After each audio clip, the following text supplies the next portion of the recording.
जय हिंद दोस्तों।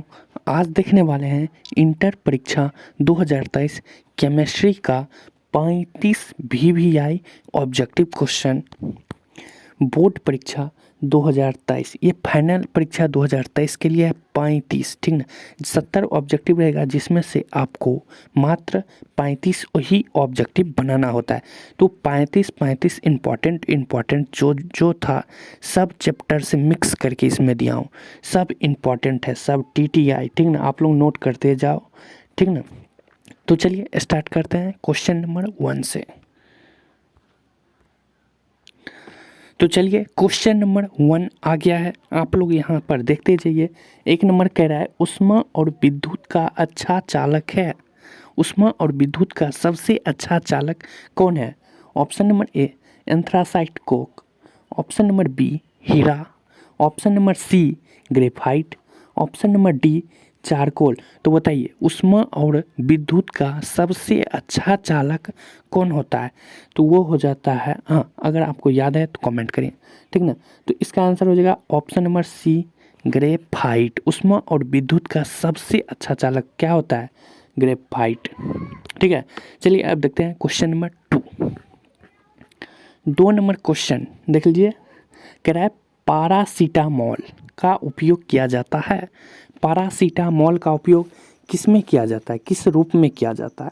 Option number ए antibiotic के रूप में, option number B antimalarial के रूप में, ऑप्शन नंबर सी एंटीपायरेटिक के रूप में, ऑप्शन नंबर डी आर्सेनिकल के रूप में। तो बताइए पारासीटामोल का उपयोग किस में किया जाता है, किस रूप में? ठीक है, देखिए पारासीटामोल का उपयोग एंटीपायरेटिक के रूप में किया जाता है। ऑप्शन नंबर इसका भी सी ही हो जाएगा, ठीक ना। यहाँ से आप लोग स्क्रीनशॉट ले सकते हो। चलिए अब देखते हैं क्वेश्चन नंबर 3। देख लीजिए अच्छे से दिखाई दे रहा है, थोड़ा सा नीचे और, हाँ देख लीजिए। कह रहा है BCC इकाई सेल में मुक्त खाली जगह का प्रतिशत है। BCC इकाई सेल में मुक्त खाली जगह का प्रतिशत कितना होता है? और एक बात और बताना चाहते हैं, BCC, ठीक ना, BCC का संकुलन क्षमता भी होता है एक। तो वहाँ पर आप लोग संकुलन क्षमता भी आप लोग ध्यान में रखिएगा, ठीक ना। कहीं संकुलन क्षमता पूछ दिया तो आप लोग ये वाला गलत हो जाएगा, ठीक ना। इसमें से कोई एक नहीं होगा। संकुलन क्षमता अलग होता है और मुक्त खाली जगह का प्रतिशत भी अलग होता है, ठीक ना। तो देखिए ये जो खाली जगह होगा वो हो जाएगा 32%, और इसका जो BCC का संकुलन क्षमता हम लिख देते हैं,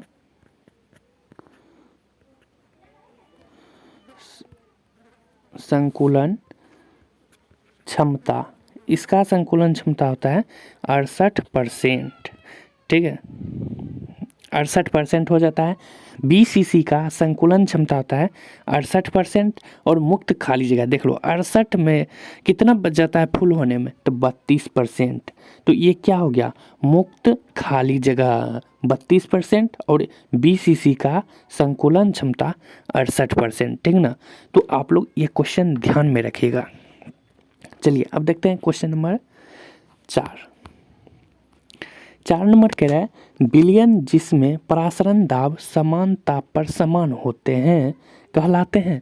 देखिए विलयन चैप्टर से है ये। विलयन जिसमें परासरण दाब समान ताप पर रहेंगे और समान होंगे तो क्या कहलाएंगे? समाकृतिक, ऑप्शन नंबर बी समायवी, ऑप्शन नंबर सी अति परासारी, ऑप्शन नंबर डी समपरासारी। तो इसका जो आंसर होगा वो हो जाएगा समपरासारी, क्योंकि परासरण दाब पर समान ताप पर भी समान है। समान ताप पर अगर समान रहेगा तो वो क्या हो जाएगा, समपरासारी। Option number D. चलिए अब देखते हैं क्वेश्चन नंबर 5। कह रहा है निम्न में से कौन सा सांद्रता इकाई ताप पर निर्भर नहीं करती है? कौन सी सांद्रता इकाई ताप पर निर्भर नहीं करता है? ऑप्शन नंबर ए नॉर्मलता, ऑप्शन नंबर बी मोलरता, ऑप्शन नंबर सी मोललता। ऑप्शन नंबर डी, इनमें से सभी। तो कौन इनमें से सांद्रण इकाई ताप पर निर्भर नहीं करता है? तो वो नहीं करता है, उसका नाम है मोलरता। मोलरता है, मोलरता नहीं, ठीक ना। Option number C. चलिए अब देखते हैं क्वेश्चन नंबर 6। हाँ, 6 नंबर देख लीजिए। कह रहा है सोडा वाटर क्या है? सोडा वाटर, देखिए सोडा वाटर, ऑप्शन नंबर ए, जल में CO2 यानी कि कार्बन डाइऑक्साइड गैस का विलयन। Option number B, CO2 gas का गैस में विलयन। ऑप्शन नंबर सी, ठोस में जल का विलयन। ऑप्शन नंबर डी, इनमें से सही। तो बताइए सोडा वाटर क्या है?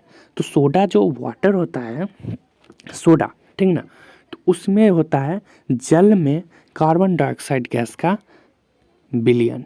ऑप्शन नंबर ए हो जाएगा इसका, ठीक है। चलिए अब देखते हैं क्वेश्चन नंबर 7। 7 नंबर कह रहा है लोहे पर जंग लगने के लिए निम्नलिखित में कौन आवश्यक है? लोहे पर जंग लगने के लिए कौन सा आवश्यक है? ऑप्शन नंबर ए, शुष्क वायु। ऑप्शन नंबर बी, आर्द्र वायु। ऑप्शन नंबर सी, आसुत जल। ऑप्शन नंबर डी, ऑक्सीजन और कार्बन डाइऑक्साइड। तो बताइए लोहे पर जंग लगने के लिए कौन सा आवश्यक है? तो वो हो जाएगा आर्द्र वायु।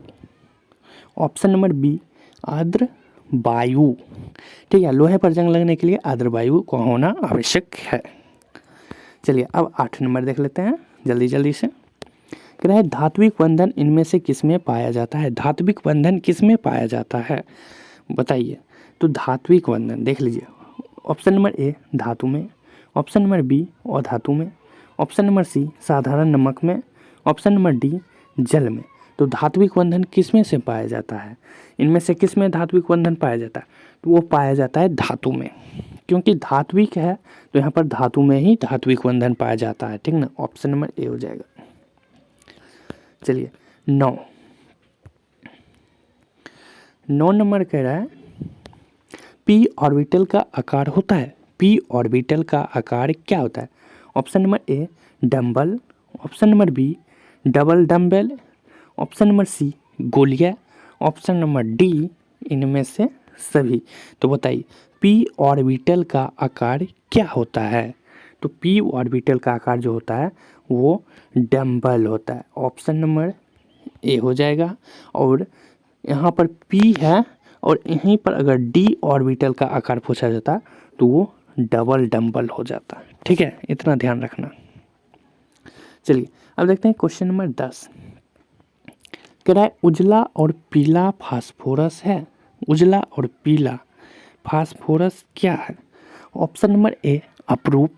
ऑप्शन नंबर बी, समभारिक। ऑप्शन नंबर सी, समस्थानिक। ऑप्शन नंबर डी, इनमें से सभी। तो बताइए उजला और पीला फास्फोरस क्या है? उजला और पीला फास्फोरस एक अपरूप है कार्बन का, ठीक है ना। ऑप्शन नंबर ए हो जाएगा, ठीक है। अब चलते हैं क्वेश्चन नंबर 11। देख लीजिए फ्लोरीन, क्लोरीन एवं ब्रोमीन को किस नाम से जाना जाता है? फ्लोरीन, क्लोरीन, ब्रोमीन को किस नाम से जाना जाता है? ऑप्शन नंबर ए, धातु। ऑप्शन नंबर बी, क्षारीय धातु। Option number C, halogen. Option number D, धातु संकर। तो बताइए फ्लोरीन, क्लोरीन और ब्रोमीन को किस नाम से जाना जाता है? तो वो जाना जाता है हाइलोजन के नाम से। ऑप्शन नंबर सी हो जाएगा, हाइलोजन। फ्लोरीन, क्लोरीन और ब्रोमीन को हैलोजन के नाम से जाना जाता है। चलिए अब है 12 नंबर। निम्नलिखित में कौन बायोडिग्रेडेबल बहुलक है? बायोडिग्रेडेबल बहुलक कौन है? Option number A, nylon 66। Option number B, PVC। Option number C, Bakelite. Option number D, cellulose. तो बताइए बायोडिग्रेडेबल बहुलक कौन है इनमें से? तो वो हो जाएगा सेल्यूलोज। ऑप्शन नंबर डी, ठीक है। चलिए अब 13 नंबर। हाँ, यह थोड़ा जूम हो जाए तो बेटर। हाँ चलिए 13 नंबर कह रहा है ब्यूना N तथा ब्यूना S है। ब्यूना N तथा ब्यूना N क्या है? ऑप्शन नंबर ए प्राकृतिक रबर, ऑप्शन नंबर बी संश्लेषित rubber, option number C latex, option number D polythene. तो ब्यूनो एन तथा ब्यूनो एस क्या है? तो ब्यूनो एन और कहीं कहीं पर होता क्या है कि ब्यूनो एन भी पूछ देता है अलग से और एक ब्यूनो एस भी अलग से पूछ देता है, ठीक ना। तो यहाँ पर दोनों दिया गया है। तो ब्यूनो एन तथा ब्यूनो एस जो रबर है वो है संश्लेषित रबर, ठीक है ना। ऑप्शन नंबर बी हो जाएगा। चलिए 14 नंबर कह रहा है डेटॉल का उपयोग किया जाता है। डेटॉल का उपयोग हम किस में करते हैं? आप लोग घर में यूज करते होंगे डेटॉल, ठीक ना। तो डेटॉल आजकल तो बहुत ऐड आ रहा है। ऑप्शन नंबर ए संक्रमणहारी, ऑप्शन नंबर बी प्रतिरोधी, ऑप्शन नंबर सी मलेरिया रोधी, ऑप्शन नंबर डी सभी। तो बताइए डेटॉल का उपयोग किस में किया जाता है? संक्रमणहारी, प्रतिरोधी, मलेरिया रोधी, सभी। तो देखिए डेटॉल का जो उपयोग किया जाता है वो लगभग में सभी से किया जाता है। संक्रमण, ठीक ना, संक्रमण में भी किया जाता है, प्रतिरोधी में भी किया जाता है, मलेरिया रोधी में भी किया जाता है और इसमें से सभी। तो इसका आंसर जो होगा वो आप लोग अच्छे से कमेंट सोच समझकर कीजिएगा, ठीक ना, हम देखेंगे, ठीक ना। चलिए अब देखते हैं क्वेश्चन नंबर 15। कह रहा है संक्रमण तत्वों को और भी नाम से जाना जाता है। संक्रमण तत्व को और भी किस नाम से जाना जाता है? Option number A S block के तत्व, option number B P block के तत्व, option number C D block के तत्व, option number D F block के तत्व। तो बताइए संक्रमण तत्व को और भी किस नाम से जाना जाता है? तो वो जाना जाता है डी ब्लॉक के तत्व के नाम से, ठीक ना। ऑप्शन नंबर सी हो जाएगा। चलिए अब 16 नंबर कह रहा है अमोनिया आर्द्र लाल लिटमस पत्र को किस रंग में बदल देता है? अमोनिया जो होता है वो लाल लिटमस पत्र को किस रंग में बदलता है? नीला, हरा, काला, उजला। तो बताइए अमोनिया होगा जो वो लाल लिटमस पत्र को किस रंग में बदल देगा? तो देखिए वो बदल देगा नीला में, ठीक है, नीला। ऑप्शन नंबर ए हो जाएगा नीला। और ये सब क्वेश्चन बार बार पूछा जाता है, रिपीट करता है, ठीक ना। चलिए 17 नंबर नाइट्रिक अम्ल तैयार किया जाता है। नाइट्रिक अम्ल तैयार किया जाता है कौन से विधि से? ऑप्शन नंबर ए संपर्क विधि, ऑप्शन नंबर बी ओस्टवाल्ड विधि, ऑप्शन नंबर सी प्रकाश संश्लेषण, ऑप्शन नंबर डी हेबर विधि। तो नाइट्रिक अम्ल जो तैयार किया जाता है वो ओस्टवाल्ड विधि द्वारा किया जाता है, ठीक ना। ऑप्शन नंबर बी हो जाएगा। चलिए अब देखते हैं क्वेश्चन नंबर 18। सबसे हल्का प्रश्न है ये। हीलियम का रासायनिक सूत्र He, Hi, Hm, इनमें से सभी। तो बताइए हीलियम कैसे लिखते हैं हम लोग? तो इसको तो हम बताएंगे ही नहीं, ठीक ना। आप लोग जानते हैं हीलियम का रासायनिक सूत्र क्या होता है। इसका परमाणु संख्या 1 होता है, आप लोग को नहीं पता ही है। और इसका सूत्र पूछा जा रहा है हीलियम को कैसे लिखते हैं। तो ये सभी आपको अगर पता है तो कमेंट करिए। 19 नंबर आवर्त सारणी के ग्रुप 1 के तत्वों को जाना जाता है। ग्रुप 1 के तत्वों को किस नाम से जाना जाता है? क्षारीय धातु, क्षारीय भूमिज धातु और क्रिया गैस, इनमें से कोई नहीं। तो आवर्त सारणी के ग्रुप 1 को ग्रुप 1 के तत्वों को और किस नाम से जाना जाता है? तो वो ग्रुप 1 के तत्वों को जाना जाता है क्षारीय धातु के नाम से, ठीक है। ऑप्शन नंबर ए। चलिए 20 नंबर बहुत ही हल्का प्रश्न। और ये क्वेश्चन तो अभी तक कम से कम तो 10 बार से ज़्यादा रिपीट कर चुका है अभी तक में, ठीक ना। तो शुद्ध जल का pH मान कितना होता है? 1, 4, 3, 7। तो बताइए शुद्ध जल का pH मान कितना होता है? 7 होता है, ठीक है। Option number D. चलिए अब देखते हैं 21 नंबर। ये भी क्वेश्चन अभी तक कम से कम तो 8 बार कम से कम रिपीट किया होगा, रिपीट, ठीक ना। देखिए 1 फैराडे विद्युत कितने कूलम के बराबर होता है? 1 फैराडे विद्युत कितने कूलम के बराबर होता है? 96,550, option number B 96,500, option number C 96,000, option number D 95,500। देखिए, एक फैराड विद्युत 96,500 कूलम के बराबर होता है। ऑप्शन नंबर बी हो जाएगा, ठीक ना, 96,500। चलिए 22 नंबर कह रहा है द्रव में किसी द्रव के परिक्षेपण कहलाता है। द्रव में किसी द्रव के परिक्षेपण क्या कहलाता है? जैल, फने, पायस, एरोसोल का। तो बताइए क्या होगा? तो ये हो जाएगा पायस, ठीक है ना, पायस। किस द्रव में किसी द्रव के परिक्षेपण पायस कहलाता है। Option number C. चलिए 23, बादल निम्न में से किसका उदाहरण है? बादल किसका उदाहरण है? ठोस का गैस में मिश्रण, ऑप्शन नंबर बी द्रव का गैस में मिश्रण, ऑप्शन नंबर सी द्रव का ठोस में मिश्रण, ऑप्शन नंबर डी ठोस का द्रव में मिश्रण। तो बादल जो बनता है उसमें किसका मिश्रण होता है बादल में? तो बताइए, देखिए बादल में हो जाएगा द्रव का गैस में मिश्रण, ठीक ना। द्रव पानी जो होता है वो गैस में बदल जाता है, भाप बन के ऊपर जाता है ना, तो क्या हो जाएगा?